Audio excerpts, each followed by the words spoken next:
Hello friends, మనం మహాభారతంలోని అరణ్య పర్వంలో భీమాంజనేయుల వృత్తాంతం గురించి తెలుసుకుందాం. మనకి ఒకరోజు ద్రౌపది, భీముడు గంధమదన పర్వత చర్యలలో విహరిస్తున్నారు. అప్పుడు సహస్ర పత్రములు కల అంటే 1000 పత్రాలు కల ఒక పద్మము వారి వద్దకు గాలిలో ఎగురుతూ వచ్చింది. దానిని చూచి ద్రౌపది ఎంతో ముచ్చటపడింది.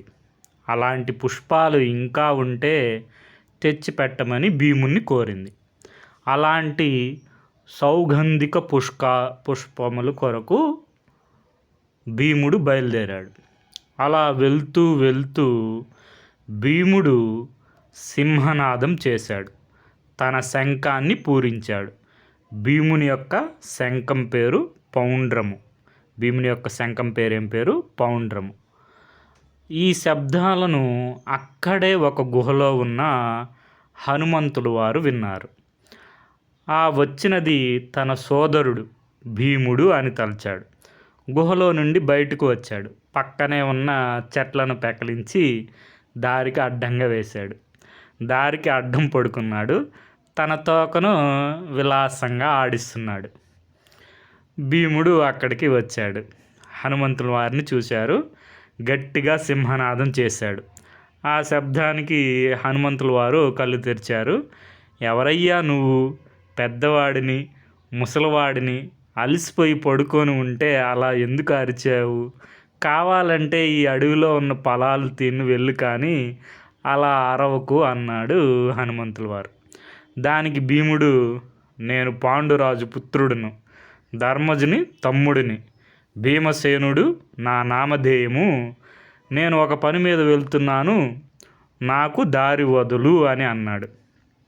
అయ్యా, నేను ముసలివాడిని, కదలలేను, కాస్త నా తోకను తీసి అవతల పెట్టి వెళ్ళు అని అన్నాడు హనుమంతుల వారు. ఓస్, అదెంత పని అంటూ భీముడు హనుమంతుని తోకని అవతలకు నెట్టబోయాడు. కానీ అది కదలలేదు. 2 చేతులతో ఎత్తాడు, కానీ కదలలేదు. ఆశ్చర్యపోయాడు భీముడు. అయ్యా, మీరు ఎవరో నాకు తెలియదు, కానీ మీరు మహాత్ములు, నన్ను మన్నించండి అని అడిగాడు. అప్పుడు హనుమంతుల వారు భీముని చూసి నవ్వుతూ, భీమా, నా పేరు హనుమంతుడు, నేను నీ అన్నయ్యను. నేను వాయుదేవుని వరం వలన జన్మించిన వాడిని. నేను పూర్వకాలంలో రామబంటును. రావణుడు రాముని భార్యను అపహరించగా నేను సముద్రాన్ని దాటి లంకకు పోయి సీతమ్మ జాడను రామునికి తెలియజేశాను. అప్పుడు రాముడు రావణుని సంహరించి సీతను పరిగ్రహించాడు. అప్పుడు రాముడు నా సేవలకు మెచ్చి నాకు చిరంజీవిగా భూమి మీద వర్ధిల్లు అని వరం ఇచ్చాడు. అందుకని నేను ఈ గంధమదన పర్వతం మీద నివసిస్తున్నాను అని చెప్పాడు హనుమంతుల వారు. హనుమంతుల వారు ఎక్కడున్నారు? గంధమదన పర్వతం మీద. భీముడు హనుమంతుని చూచి ఎంతో ఆనందం పొందాడు. ఆంజనేయ, నీవు అలనాడు సముద్రాన్ని లంఘించిన రూపాన్ని చూడాలని కోరికగా ఉన్నది, ఒక్కసారి చూపించవా అని అడిగాడు. భీమా, అది ఎలా వీలవుతుంది? ఆ కాలం వేరు, ఈ కాలం వేరు. అన్ని కాలములు ఒకే విధంగా ఉండవు కదా. కృతయుగము, త్రేతాయుగము, ద్వాపరయుగము, కలియుగము వేరువేరుగా ఉంటాయి. ఆ కాలమునందు జీవరాశులు వివిధ ప్రకారములుగా నడుస్తూ ఉంటాయి అని అన్నాడు. దానికి భీముడు, అన్నయ్య, నాకు ఆ యుగముల యందు ఆచార వ్యవహారాల గురించి చెప్పవా అని అడిగాడు. అప్పుడు హనుమంతుల వారు భీమునికి ఇలా చెప్పసాగారు. భీమా, కృతయుగంలో అన్ని పనులు కృతములే గాని చేయవలసినవి ఏమీ లేవు. అందుకనే ధర్మము 4 పాదాలతో నడిచింది. అప్పుడు శ్రీమన్నారాయణుడు, ఇవి నోట్ చేసుకోండి, శుక్లవర్ణంతో ప్రజలను కాపాడాడు. అప్పుడు సనాతన ధర్మం వర్ధిల్లింది. బ్రాహ్మణ, క్షత్రియ, వైశ్య, శూద్రులు వేదములు తమకు విధించిన విధులు నిర్వర్తించారు. వారు కోరుకోకుండానే వారికి తగిన ఫలితాలు కలిగాయి. అందువలన వారు పుణ్యలోకాలు పొందారు. ఆ యుగంలో వారికి అసూయ, ద్వేషము, గర్వము, కోపము, మదము, మత్సరము, భయము, సంతాపము, వ్యాధులు, ప్రజలు నశించడం, ఇంద్రియాలు క్షయం కావడం లాంటివి లేవు. ఇది మనకి కృతయుగం గురించి. తర్వాత మనకి త్రేతాయుగం. కృతయుగాన్ని సత్యయుగం అని కూడా అంటారు. మనకి తర్వాత త్రేతాయుగం వచ్చింది. అప్పుడు ధర్మం 3 పాదాలతో నడిచింది. ఆ రోజుల్లో జనులు ఎప్పుడూ నిజం చెప్పేవాళ్ళు. యజ్ఞాలు, యాగాలు, తపస్సు, దానాలు చేసేవాళ్ళు. అప్పుడు విష్ణువు రక్తవర్ణంతో ప్రజలను రక్షించాడు. తర్వాత ద్వాపరయుగం వచ్చింది. అప్పుడు ధర్మం 2 పాదాలతో నడిచింది. వేదములు 4 భాగాలుగా ప్రవర్తిల్లాయి. వేదములు శాస్త్రములు విధించిన ప్రకారం ధర్మము, కామములు ఈ భూమిలో అనుసరింపబడ్డాయి. కానీ ద్వాపర యుగంలో ప్రజలు మాట మీద నిలబడరు. సత్యము, శమము హీనమవుతాయి. జనులు కోరికలు తీరడం కోసమే యజ్ఞాలు, యాగాలు చేస్తారు. ఈ యుగంలో విష్ణువు కృష్ణవర్ణం అంటే మన కృష్ణ నలుపు వర్ణుడై ప్రజలను కాపాడుతాడు. తరువాత వచ్చింది మన యుగం, కలియుగం. ఈ యుగంలో ధర్మం ఒక పాదంతో నడుస్తుంది. విష్ణువు పసుపు పచ్చని రంగుతో ఈ లోకాన్ని పాలిస్తాడు. కలియుగంలో జనులు తమో గుణంతో ప్రవర్తిల్లుతారు. వారికి కామము, క్రోధము మొదలగు వాటికి వసులై అధర్మవర్తులు అవుతారు. కలియుగంలో తపము, దానము మొదలగు పుణ్యకార్యములు చాలా స్వల్పంగా ఆచరిస్తారు. కానీ వాటికి సంక్రమించే ఫలాలు మాత్రం ఎక్కువగానే ఉంటాయి. అందుకే మనం తక్కువ తపస్సు చేసినా ఎక్కువ ఫలితం పొందొచ్చు కలియుగంలో అని హనుమంతుల వారు 4 యుగాల స్వభావాన్ని భీమునికి చెప్పాడనమాట. ఓ హనుమంత, అలనాడు నీవు సాగరాన్ని దాటి నీ తనువును చూచి గాని నేను కదలను అని పలికాడు భీముడు. అప్పుడు ఆంజనేయుడు తన నిజ రూపాన్ని భీమునికి ప్రదర్శించాడు. 2వ మేరు పర్వతమేమో అనిపించే ఆంజనేయుని విరాట్ స్వరూపాన్ని చూచి భయకంపితుడై వెంటనే ఉపసంహరించమని కోరాడు భీముడు. హనుమంతుడు తన మామూలు ఆకారాన్ని ధరించాడు. భీముని చూచి, భీమా, నీవు కావాలనుకుంటున్న సౌగంధిక పుష్పములు ఉన్న కొలను యక్షులు, రాక్షసులు రక్షిస్తుంటారు. అక్కడ నీ శౌర్యము, సాహసము పనికిరాదు. ఆ పుష్పాలు దేవతలు అనుభవిస్తుంటారు. దేవతలు భక్తి సాధ్యులు కానీ సాహస క్రియా సాధ్యులు కారు. కాబట్టి ధర్మం ఎరింగి ప్రవర్తించు అని చెప్పాడు. సదాచారం నుండి ధర్మం పుడుతుంది. ధర్మం వలన వేదము ప్రతిష్ఠింపబడుతుంది. వేదముల వలన యజ్ఞములు చేస్తారు. ఆ యజ్ఞముల వలన దేవతలు తృప్తులవుతారు. సర్వకార్యములు ఆలోచనలతోనే సాధ్యమవుతాయి. కాబట్టి విద్వాంసులతో ఆలోచించి నిర్ణయాలు తీసుకో. పిల్లలతోనూ, అధిక గర్వం కలవారితోనూ, నీచులతోనూ ఆలోచనలు చేయవద్దు.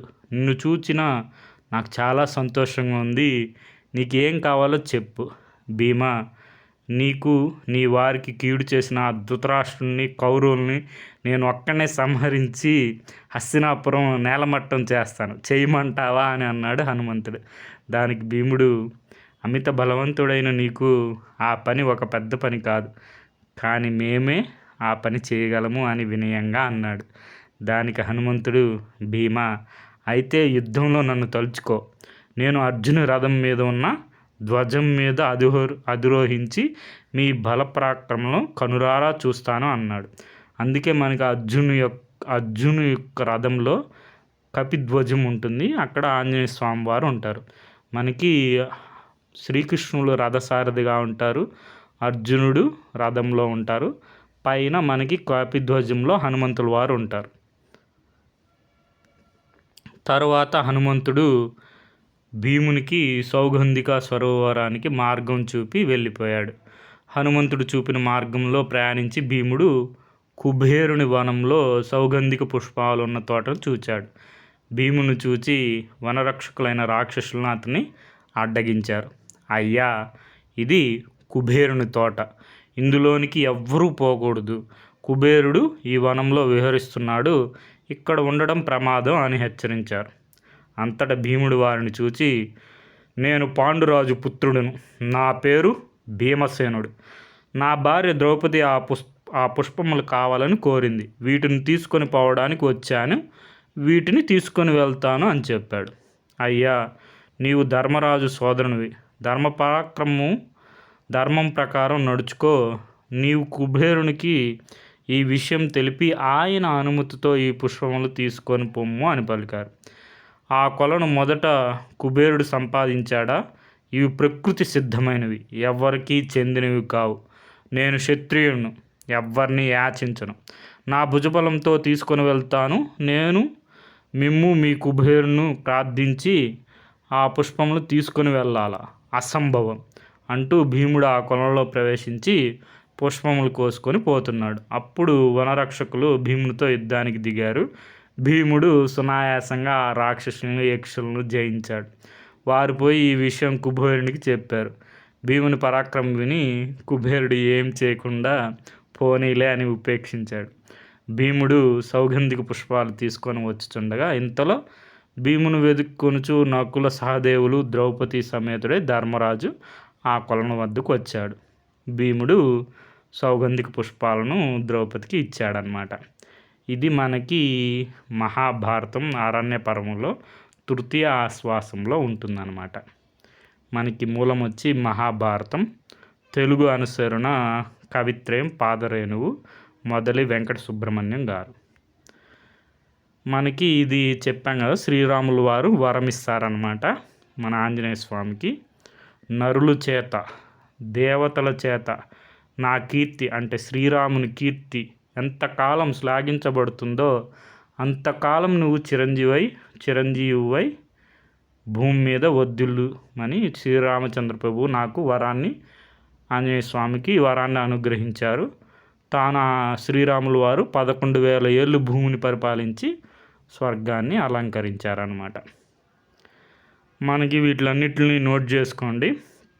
మనకి సహస్రదళ పద్మం, 1000 దళాలు కల పద్మం సౌగంధిక పుష్పం అన్నమాట. ద్రౌపదీదేవి కోరుకుంటుంది. అప్పుడు మన భీములు వారు ఈశాన్య దిశగా ప్రయాణమయ్యి ఎక్కడున్నారు వీళ్ళు? ఇప్పుడు గంధమదన పర్వతం మీద ఉన్నారు.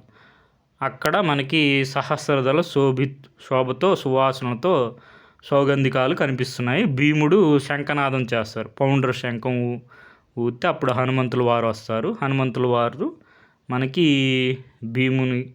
భీమునికి యుగ ధర్మాలు, ఆచార వ్యవహారాలు వివరంగా చెప్పి భీముని కోరిక మీదకు సముద్ర లంఘనం చేసినప్పుడు హనుమంతుల వారి రూపం చూడాలనుకుంటాడు. ఆ హనుమంతుల వారి రూపం చూపించి తృప్తి కలిగించి ఆశీర్వదిస్తారు హనుమంతుల వారు. తర్వాత మనకి గంధమదన పర్వతం సౌగంధిక పుష్పాలు. గంధమదన పర్వతం మీద సౌగంధిక పుష్పాలు. తర్వాత మాల్యవంత పర్వతం అని ఉంటుంది. అక్కడ పంచవర్ణ పుష్పములు అని ఉంటాయి. అవి కూడా ద్రౌపది కావాలంటుంది. అప్పుడు కూడా మన భీములు వారు వెళ్ళి తీసుకొని వస్తారనమాట. మనకి ద్రౌపదికి భీముడికి కలిగినటువంటి కుమారుడు శృత సోముడు అనమాట.